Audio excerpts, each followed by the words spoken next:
Hello and welcome to the Credible Faith Show. I'm your host, Dr. Paul D. Larson, a.k.a. Dr. Smalls, and in this episode we'll be looking at part 1 of 2 of a sermon of Charles Spurgeon, The Sluggard's Field, which was one of the sermons in a collection of sermons of his, Talks to Farmers.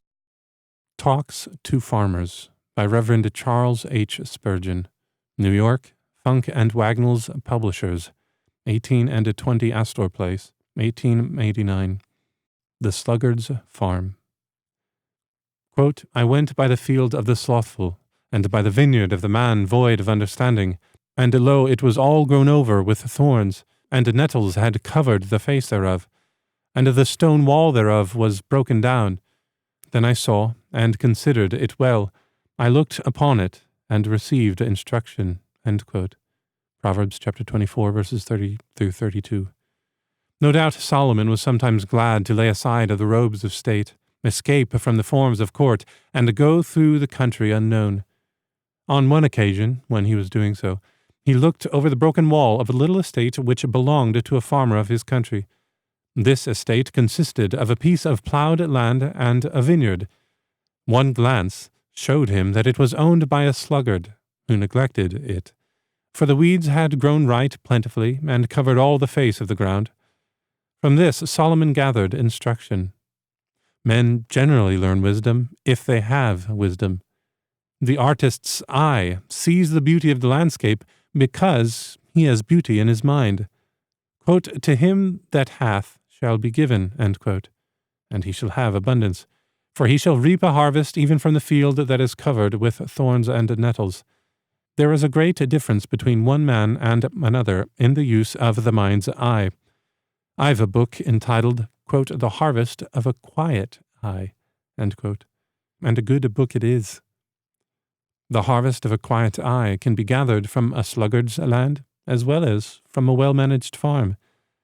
When we were boys, we were taught a little poem called, quote, Eyes and No Eyes, end quote, and there was much of truth in it. For some people have eyes and see not, which is much the same as having no eyes, while others have quick eyes for spying out instruction. Some look only at the surface, while others see not only the outside shell, but the living kernel of truth which is hidden in all outward things. Italics, we may find instruction everywhere, end italics. To a spiritual mind, nettles have their use, and weeds have their doctrine. Are not all thorns and thistles meant to be teachers to sinful men? Are they not brought forth of the earth on purpose, that they may show us what sin has done, and the kind of produce that will come when we sow the seed of rebellion against God?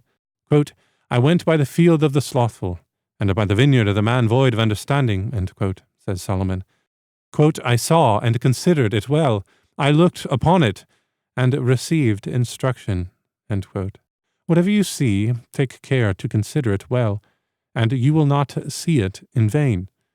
You shall find books and sermons everywhere, in the land and in the sea, in the earth and in the skies, and you shall learn from every living beast and bird and fish and insect, and from every useful, or useless, plant that springs out of the ground. Italics, we may also gather rare lessons from things that we do not like, end italics.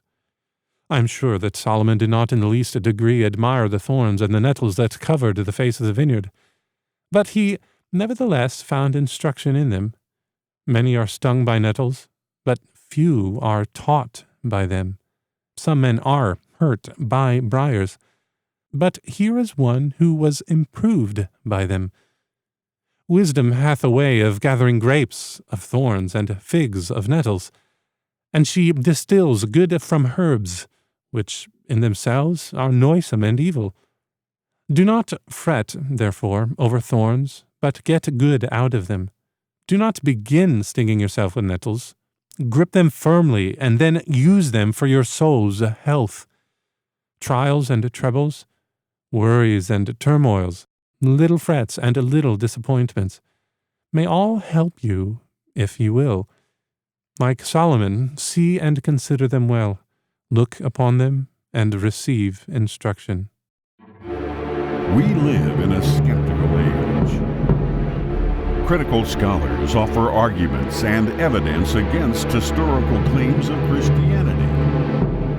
Voices in the media popularize scientists to ridicule belief in God.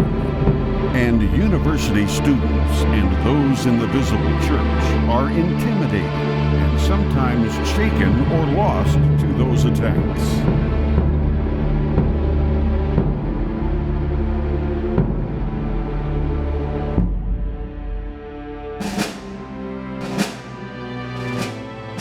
The Credible Faith for a Skeptical World Conference aims to meet attacks like these head-on and show the intellectual credibility of Christianity. Email conferences@crediblefaith.org and let Dr. Paul D. Larson equip your church or your university students with credible historical, philosophical, and scientific arguments for the Christian faith. Book a Credible Faith for a Skeptical World Conference today. Email conferences@crediblefaith.org. Credible Faith. Leading the thinker to faith, leading the faithful to faith.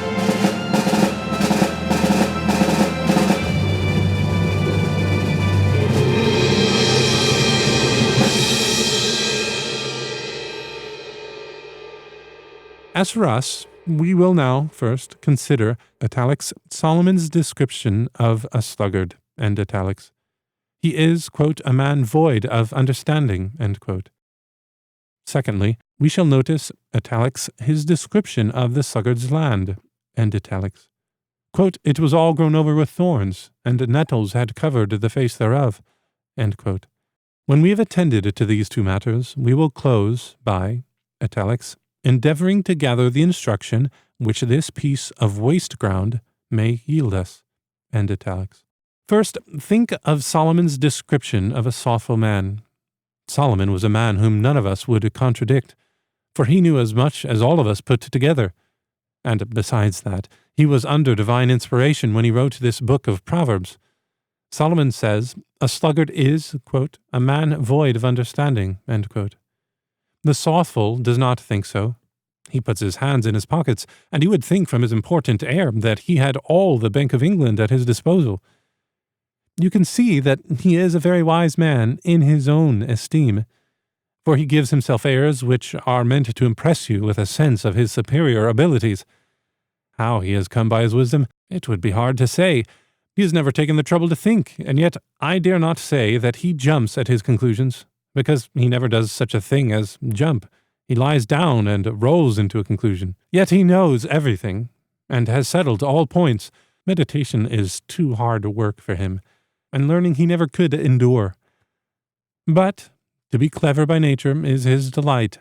He does not want to know more than he knows, for he knows enough already, and yet he knows nothing. The proverb is not complimentary to him, but I am certain that Solomon was right when he called him, quote, a man void of understanding, end quote. Solomon was rather rude, according to the dainty manners of the present times. Because this gentleman had a field and a vineyard, and, as poor Richard saith, quote, when I have a horse and a cow, every man biddeth me good morrow, end quote. How can a man be void of understanding who has a field and a vineyard? Is it not generally understood that you must measure a man's understanding by the amount of his ready cash? At all events, you shall soon be flattered for your attainments if you have attained unto wealth. Such is the way of the world. But such is not the way of Scripture. Whether he has a field and a vineyard or not, says Solomon, if he is a sluggard, he is a fool. If you would like to see his name written out a little larger, he is a man empty of understanding. Not only does he not understand anything, but he has no understanding to understand with. He is empty-headed if he is a sluggard. He may be called a gentleman, he may be a landed proprietor, he may have a vineyard and a field, but he is none the better for what he has. Nay, he is so much the worse, because he is a man void of understanding, and is therefore unable to make use of his property. I am glad to be told by Solomon so plainly that a slothful man is void of understanding, for it is useful information. I have met with persons who thought they perfectly understood the doctrines of grace, who could accurately set forth the election of the saints, the predestination of God, the firmness of the divine decree, the necessity of the Spirit's work, and all the glorious doctrines of grace which build up the fabric of our faith. But these gentlemen have inferred from these doctrines that they have to do nothing, and thus they have become sluggards. Do-nothingism is their creed. They will not even urge other people to labor for the Lord, because, say they, quote, God will do his own work. Salvation is all of grace. End quote. The notion of these sluggards is that a man is to wait and do nothing. He is to sit still and let the grass grow up to his ankles in the hope of heavenly help. To arouse himself would be an interference with the eternal purpose, which he regards as altogether unwarrantable. I have known him look sour, shake his aged head, and say hard things against earnest people who are trying to win souls. I have known him run down young people and, like a great steam ram, sink them to the bottom by calling them unsound and ignorant. How shall we survive the censures of this dogmatic person? How shall we escape from this very knowing and very captious sluggard? Solomon hastens to the rescue and extinguishes this gentleman by informing us that he is void of understanding. Why, he is the standard of orthodoxy, and he judges everybody. Yet Solomon applies another standard to him, and says he is void of understanding. He may know the doctrine, but he does not understand it, or else he would know that the doctrines of grace lead us to seek the grace of the doctrines, and that when we see God at work, we learn that he worketh in us, not to make us go to sleep, but to will and to do of his own good pleasure. God's predestination of a people is his ordaining them unto good works, that they may show forth his praise. So, if you or I shall from any doctrines, however true, draw the inference that we are warranted in being idle and indifferent about the things of God, we are void of understanding. We are acting like fools. We are misusing the gospel. We are taking what was meant for meat and turning it into poison. The sluggard, whether he is sluggish about his business or about his soul, is a man void of understanding. As a rule, we may measure a man's understanding by his useful activities. This is what the wise man very plainly tells us. Certain persons call themselves, quote, cultured, end quote, and yet they cultivate nothing. Modern thought, as far as I've seen anything of its actual working, is a bottle of smoke, out of which comes nothing solid.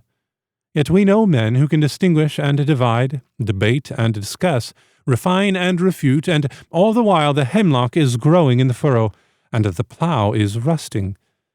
Friend, if your knowledge, if your culture, if your education does not lead you practically to serve God in your day and generation, you have not learned what Solomon calls wisdom, and you are not like the Blessed One, who was incarnate wisdom, of whom we read that, quote, he went about doing good, end quote.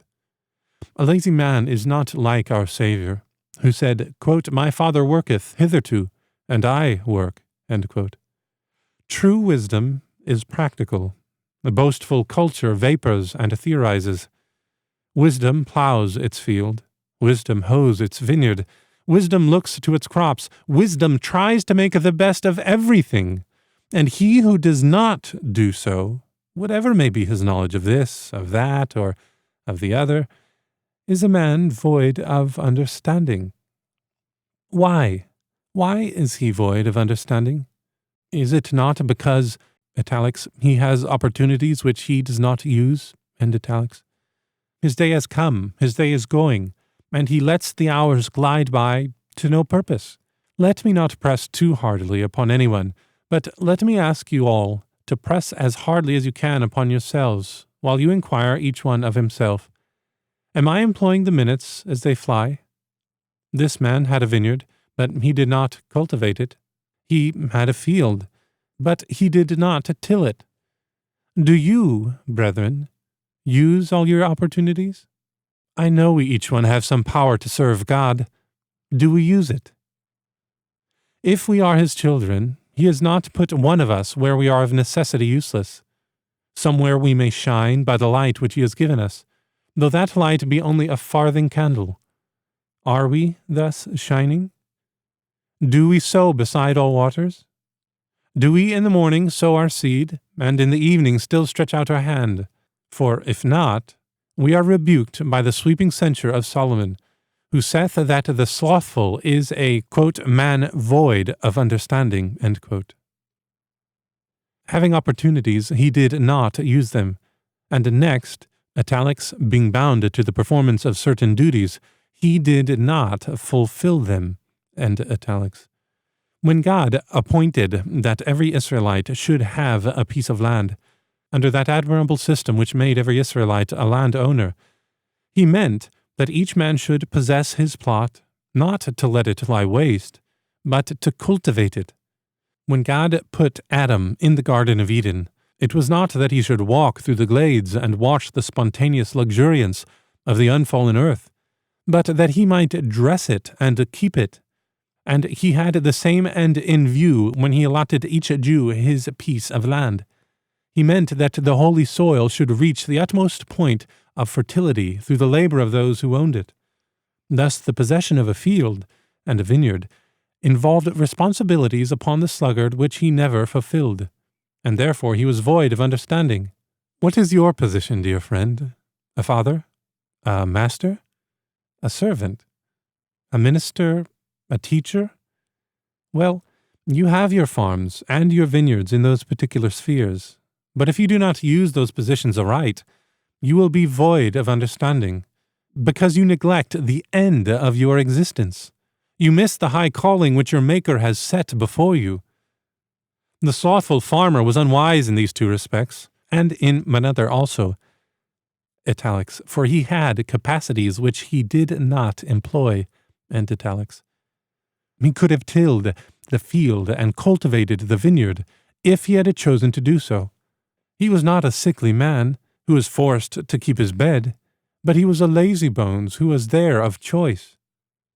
You are not asked to do in the service of God that which is utterly beyond you, for it is expected of us according to what we have and not according to what we have not. The man of 2 talents is not required to bring in the interest of 5, but he is expected to bring in the interest of 2. Solomon's slothful was too idle to attempt tasks which were quite within his power. Many have a number of dormant faculties of which they are scarcely aware, and many more have abilities which they are using for themselves, and not for him who created them. Dear friends, if God has given us any power to do good, pray let us do it.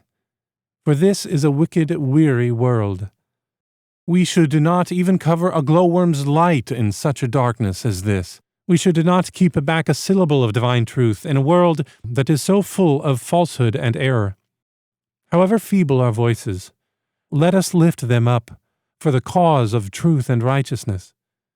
Do not let us be void of understanding, because we have opportunities that we do not use, obligations that we do not fulfill, and capacities which we do not exercise. As for a sluggard in soul matters, he is indeed void of understanding, for, italics, he trifles with matters which demand his most earnest heed, end italics. Man, hast thou never cultivated thy heart? Hast the plowshare never broken up the clods of thy soul? Has the seed of the word never been sown in thee, or has it taken no root? Hast thou never watered the young plants of desire? Hast thou never sought to pull up the weeds of sin that grow in thy heart? Art thou still a piece of the bare common or wild heath? Poor soul, thou canst trim thy body, and spend many a minute at the glass. Dost thou not care for thy soul? How long thou takest to decorate thy poor flesh, which is but worm's meat, or would be in a minute if God took away thy breath, and yet all the while thy soul is uncombed, unwashed, unclad, a poor neglected thing. Oh, it should not be so. You take care of the worst part, and leave the better to perish through neglect. This is the height of folly. He that is a sluggard, as to the vineyard of his heart, is a man void of understanding. If I must be idle, let it be seen in my field and my garden, but not in my soul. Or are you a Christian? Are you really saved? And are you negligent in the Lord's work? Then, indeed, whatever you may be, I cannot help saying you have too little understanding. For surely when a man is saved himself, and understands the danger of other men's souls, he must be in earnest in trying to pluck the firebrands from the flame. A Christian sluggard! Is there such a being? A Christian man on half-time? Is there a Christian man working not at all for his Lord? How shall I speak of him? Time does not tarry. Death does not tarry. Hell does not tarry. Satan is not lazy. All the powers of darkness are busy. How is it that you and I can be sluggish if the Master has put us into his vineyard? Surely we must be void of understanding if, after being saved by the infinite love of God, we do not spend and be spent in his service. The eternal fitness of things demands that a saved man should be an earnest man. The Christian who is slothful in his master's service, italics, has no idea what he is losing, end italics. For the very cream of religion lies in holy consecration to God. Some people have just enough religion to make it questionable whether they have any or no. They have enough godliness to make them uneasy in their ungodliness. They have washed enough of their face to show the dirt upon the rest of it. Quote, I am glad, end quote, said a servant, quote, that my mistress takes the sacrament, for otherwise I should not know she had any religion at all, end quote. You smile, and well you may. It is ridiculous that some people should have no goods in their shop, and yet advertise their business in all the papers. Should make a show of religion, and yet have none of the Spirit of God. I wish some professors would do Christ the justice to say, quote, no, I am not one of his disciples. Do not think so badly of him as to imagine that I can be one of them, end quote. We ought to be reflections of Christ, but I fear many are reflections upon Christ. When we see a lot of lazy servants, we are apt to think that their master must be a very idle person himself, or he would never put up with him. He who employs the sluggards and is satisfied with their snail-like pace cannot be a very active man himself.